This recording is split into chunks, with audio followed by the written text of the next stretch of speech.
Ang pagsangyaw sa santos na Ebanghelyo sumalat ni San Lucas.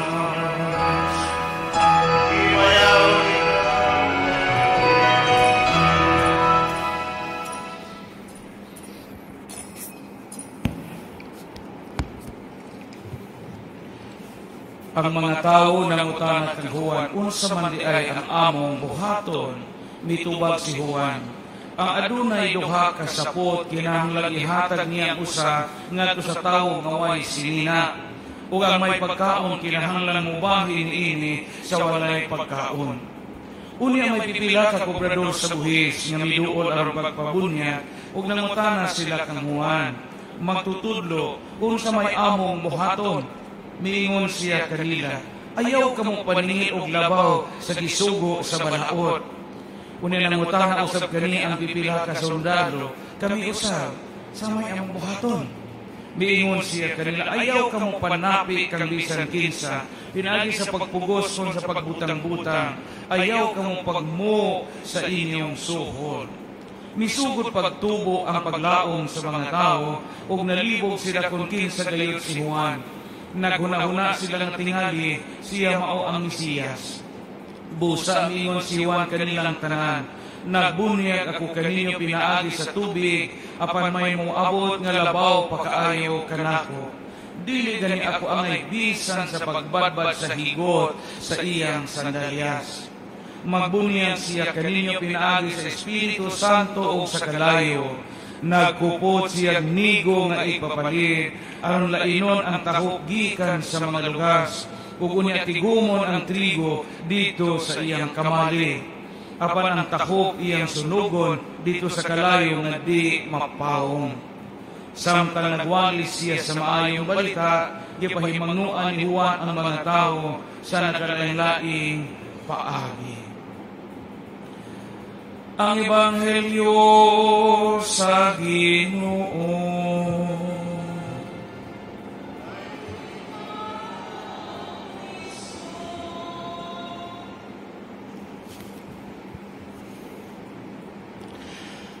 Akong pagtahod sa ato ang magbabalaod sa itong primero distrito, atong mahal nga Congressman Ico Eddie, sa inahan sa itong lungsod, Mayo Poreza, na mag-birthday ugma. O mga igsuong mga parokyano, katauhan sa Diyos, mga katauhan sa hamilin na itong lungsod o parokya sa Balilihan, kita nga nagbalaan ni Maong Adlaw, kanino yung tanan, good morning. Dahil ko na ito ang Diyos nga sa kanunay, hati na ito kahigayon nga makaabot, nining kaliabot nga Pasko sa pagkatao sa Ginoo. Ikatulong Domingo na karon sa atong pagpangandam sa panahon sa Advento, gidaigan na karong Domingo sa tanang simbahan sa kalibutan, kining kandila nga lain o kolor, kining kandila nga rose pink, nga sibo po ni sa ipangsuot sa mga pare karon o sa mga obispo o ingon man sa Santo Papa. Unya gitawag man kini og Gaudete Sunday, Sunday of Rejoicing. Gaudire in Latin, infinitive man na o sa English grammar pa, to rejoice. Kung ikaw Walang tayo choir, English Gaudete Sunday. Sa kagatong choir, nangatug pa siguro. Ang Domingo, ba ang taron? Anyway, sige lang. Nga naman nga karong adlaw, gitawag mag Gaudete Sunday.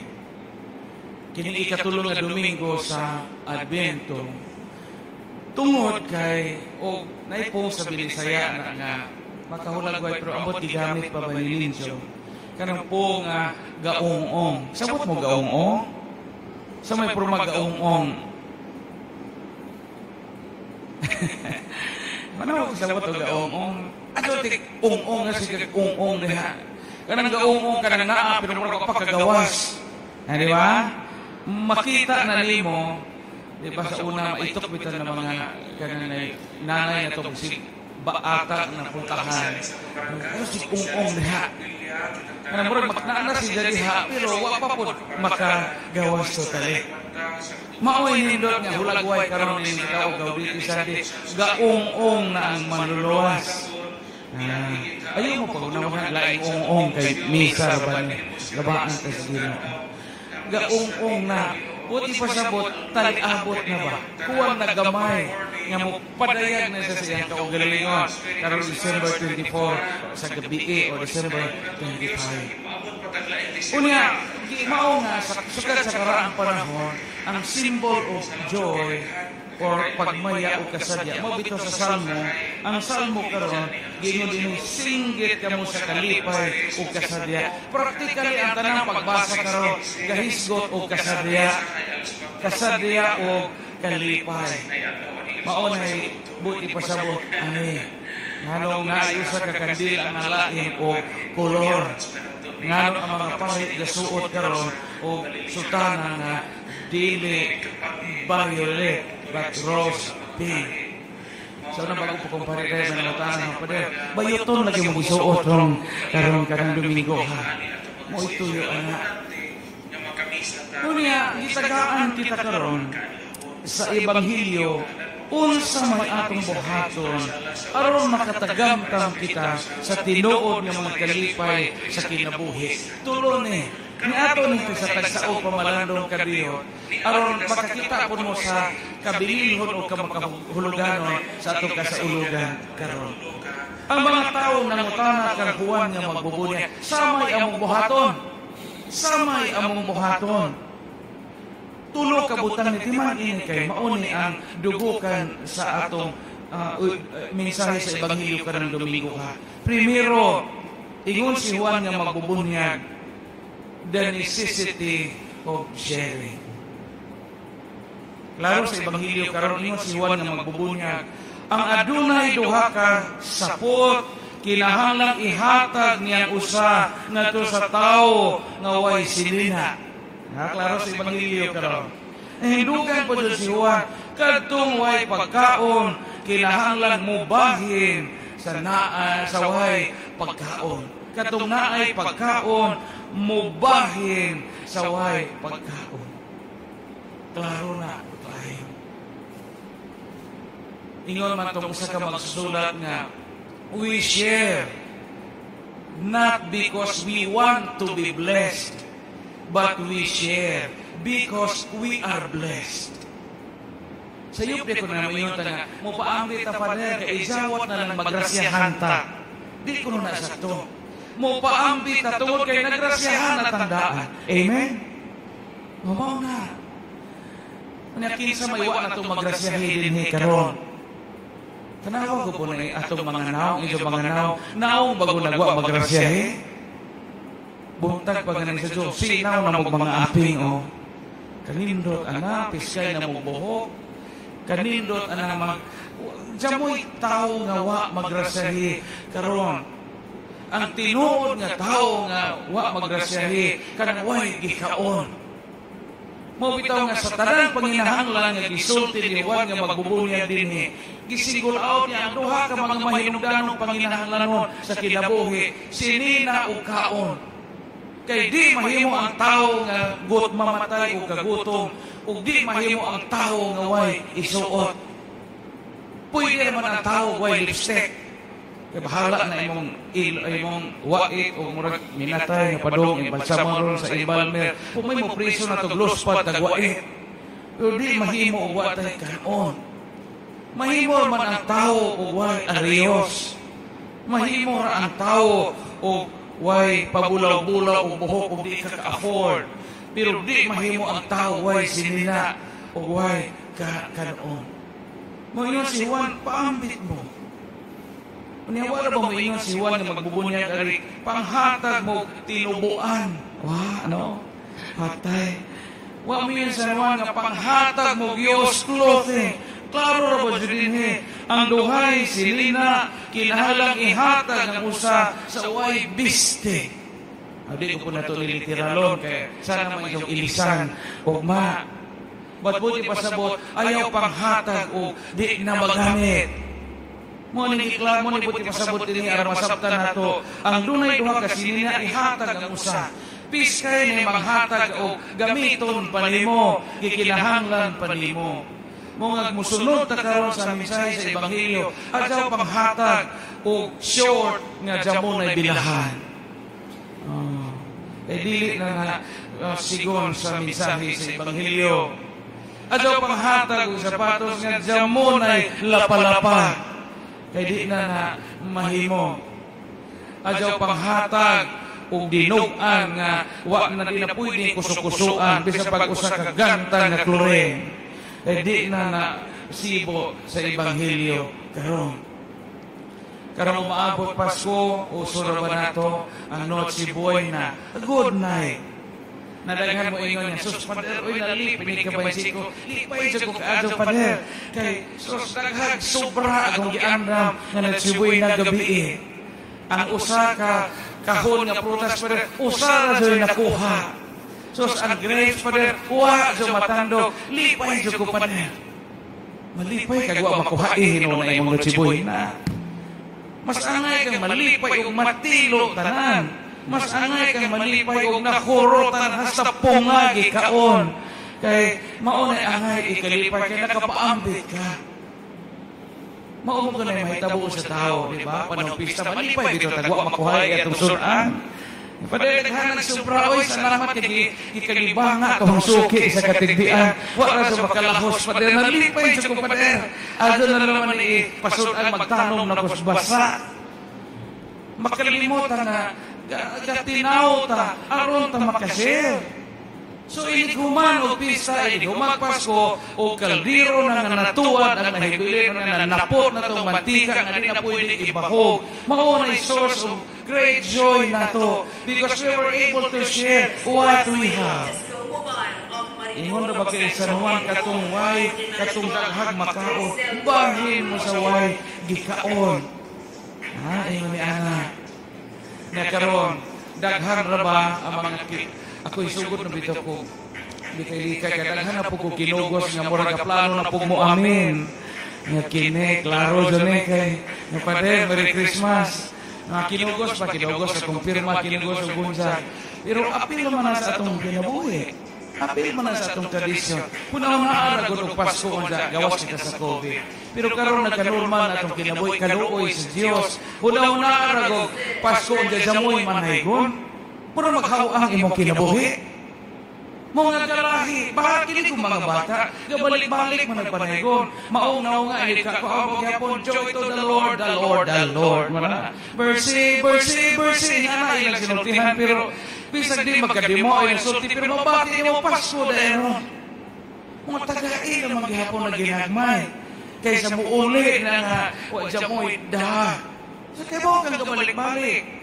O kaplano kag tagaan ng 5 unta kay mo kag mobalik man ni tagaig 50 centavos ron ug man na po tumlain 50 o nang mobalik kay po ihurot ato mahurot imong 5 ug dili na mohatag tagaig pakot ug sundan siya ron di mo tagam ug anha sa inyo.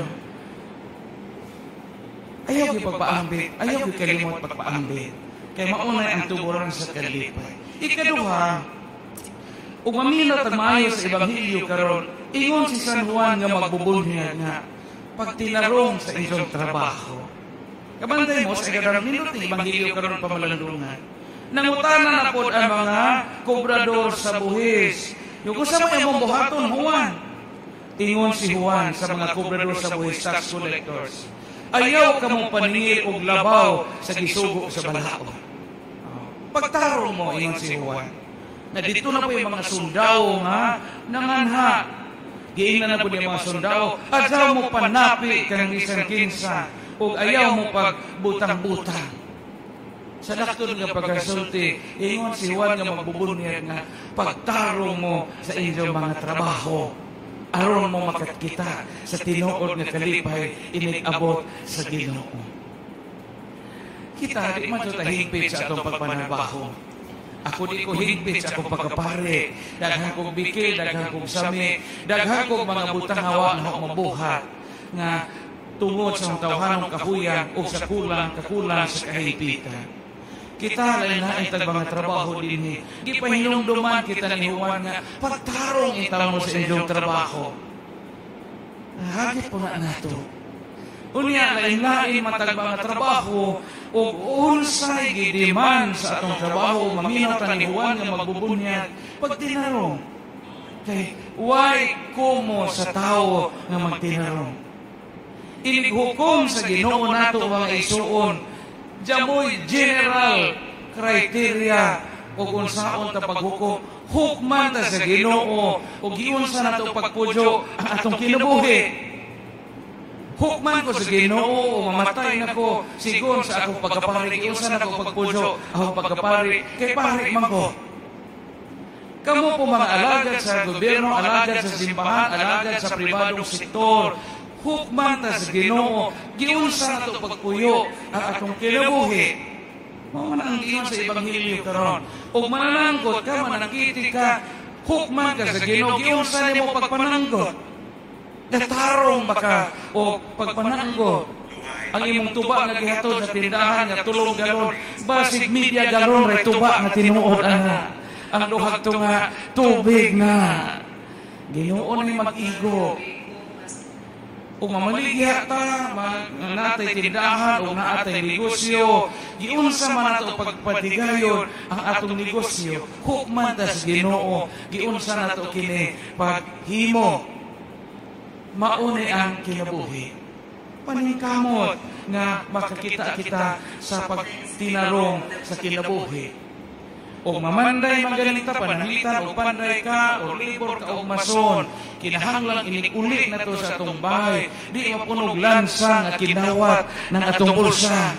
Nga mura po'y makasamad sa atong paaw, mo'y makaingon, nga titanuson ta, kay mangumkum po tag lansang, usahay natin sa opisina, ayaw pangawat o balag stapler. Ayaw panguhag ban paper kaya kag-assignment imong anak. Palit o imo. Mo ito sabot anak. Sampol na guna ko. Kaya ba natin sa ibot ipasabot? Anak. Pag tinarong sa trabaho ingon si Juan, hiingan niya mga sundao, adya mo sige butang-butang. Adya mo sige o kang panglingil o labaw sa inyong ikinahang isa, isugo sa banaod, hiingan niya sa mga kumbrador sa buhis. Ikatulo o katapusan, nainindot din, hikaraan po niya po, nga di na nato masabtan karon. Ayaw ka mo pag mo. Sabot pa mo gamo? Nga tiguan. Nung piso, kasabot na ka niyo. Sabi mga tiguan ani, of course, naidaghan. Ayaw ka mo pag mo sa inyong pagmulo na sa Cebuano, pero ato mo. Gamiton naman na sa isang sakit, di ba? Pader, tiguang na po naghan ako, gimo. Lahat po itong mo-mo. Itong na mo-mo, kaya masamad na imong suwan kay na bunaw, kaya mo-mo na. Kini, mo. Ayaw ka mo pag mo sa inyong suhod.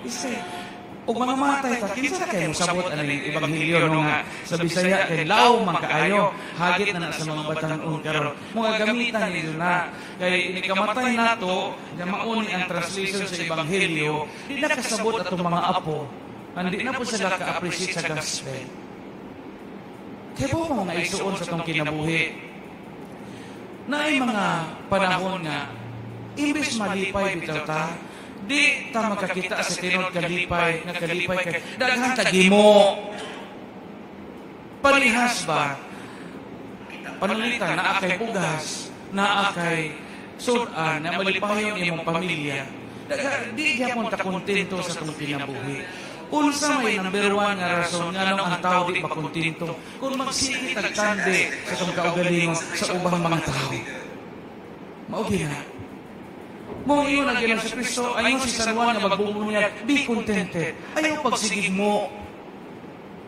Parehas go, di ba? Ma-burn outan, tag mga, di ba? Ako, mag-burn out, tag na ma-burn out of 30 minutes, di ba? So, mura na tag mamatay, ikaw ka. So, igangan naman niya, yung aircon, igang ko ka, kaya igang naman niya burn out. Sige tag mo, kaya na-diferensya kita sa linyas kurente. Makalimot tag una-una usahay. Nga na yung mga tao at tibuok, kinabuhi, wag kurente. Di ba? Atong magmo, tamurag ikamatay na nato na minutos nga, wata maka-aircon. Wata kaya ba man yung mga tao at tibuok, kinabuhi, way suga. Ilang mga anak ng eskwela na nasulog tong buhok, kaya gaduka atong lang parilya. Di ba? Magmutaw say sa atong bana nga way ligo. Usahay, bahong suok, bahong kujamad, maglagot at putsan panahan ng walang arigla sa kaugalingon. Magmuta, makalimutan na yung mga tao nga nabuang na napangitagbana diha sa ilang kinabuhi.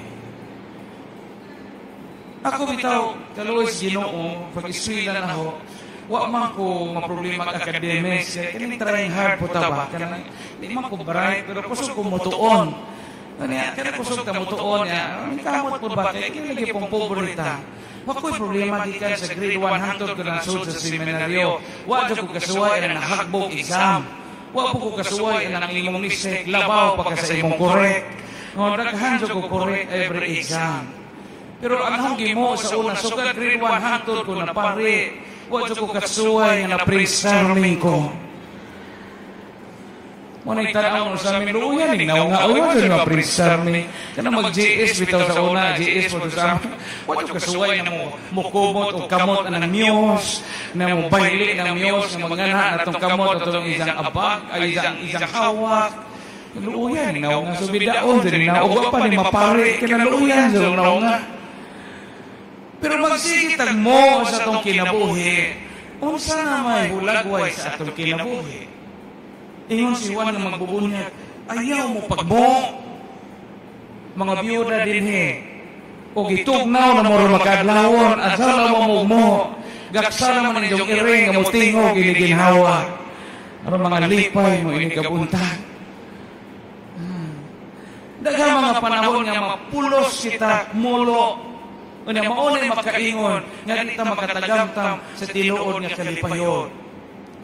Kana magsugod na kagtandi sa ubang mga tao, nga nung piskay silagbay, aho, nipa o kamakan, nga nung daghan silang abroad, kung sa mga anak, driver na kabalhabal, musugod kang ingon anak, di ka ka-appreciate sa mong kaugalingong blessing. Di mo na ingon sa mga nabubunay, kasi mo pag mo, be contented with what has given us. Kiling yung be contented with what we have. Huwag niyo magpasabot nga nita manikamot nga mo asenso. Magpadayon tag panikamot. Padayon tag nga mo uswag. Mga andoy tag nga madato tang tanan. Kisa pa di malipay mga dato. Pero along the way, diya sa itong inadawad lang ang pagpuyog sa kalibutan, na ang panghuna-huna ng tinuod nga kalipay, wa dyan mo sa akong ATM, wa dyan mo sa akong cash box, wa dyan mo sa akong gilikit nga mga tinigaw, magikot-kot o ilaga, pagkaugma, ba't naa sa pagkaamgo, nga wa kita pasagdi sa Diyos. Amen. Dahil ko ng Diyos na naghatag na to sa tinuod nga mga kalipay, sa kinabuhi.